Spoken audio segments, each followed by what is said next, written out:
Hey, Siders, hope you're surviving our cold snap. I know I am, or at least trying to.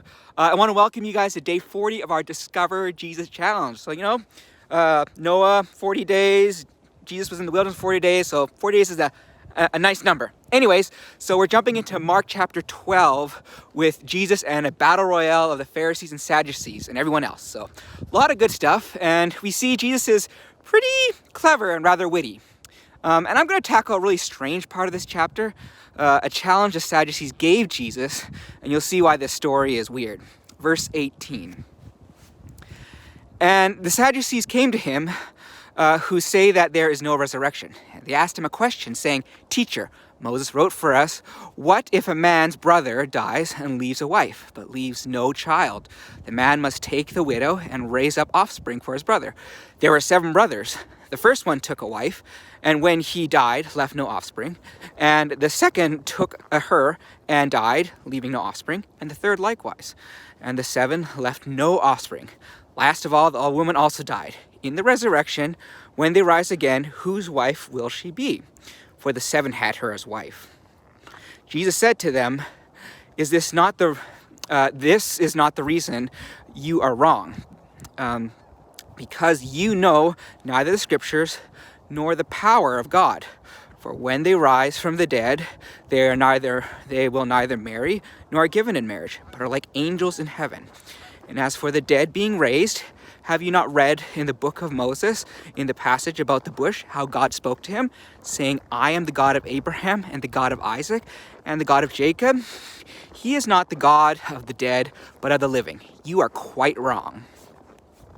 Oh, it's kind of weird, right? So for a few years, I just glossed over this part of the Bible, and I think many of us do. Part of it is rather disturbing.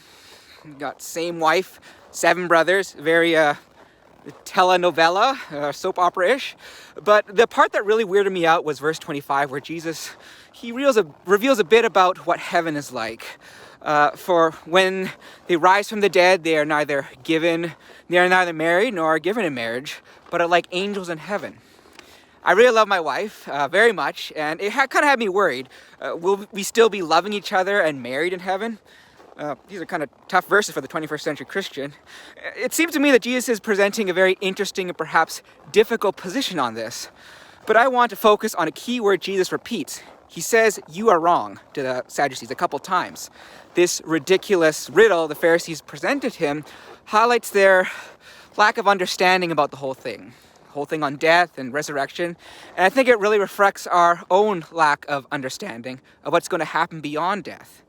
I'm sure I'll be able to meet my loved ones and my wife when I die, and since God is such a loving Father, I'll get to experience loving them. But really, heaven is beyond our comprehension. We're going to have to be okay with that, not knowing what's beyond.